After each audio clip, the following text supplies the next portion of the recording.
اللهم صل على سيدنا محمد وبارك وسلم. ربنا ظلمنا أنفسنا إن لم تغفر لنا وترحمنا لنكونن من الخاسرين. ربنا آتنا في الدنيا حسنة وفي الآخرة حسنة وقنا عذاب النار. اللهم اجعل لنا وللمسلمين من كل هم فرجا ومن كل ضيق مخرجا ومن كل بلاء عافية. اللهم لا تجعل مصيبتنا في ديننا ولا تجعل الدنيا أكبر همنا ولا مبلغ علمنا. اللهم لا تسلط علينا بذنوبنا من لا يخافك فينا ولا يرحمنا.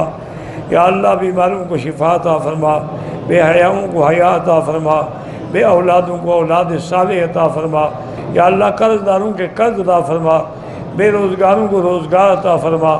یا اللہ حرمین شریفین کو قیامت تک ہر فتنے سے محفوظ فرما. یا اللہ پاکستان کی حفاظت فرما. یا اللہ مسلمان فلسطین میں ہیں، کشمیر میں ہیں، ہند میں ہیں، عرب میں ہیں، عجم میں ہیں، افغان میں ہیں، ان سب کی جان مال آبرو عزت کی حفاظت فرما. ربنا آتنا فی الدنیا حسنۃ وفی الآخرۃ حسنۃ وقنا عذاب النار. صلی اللہ تعالی علی خیر خلق سیدنا محمد وعلی آلہ وصحبہ اجمعین. اللہم صلی علی سیدنا محمد وبارک وسلم.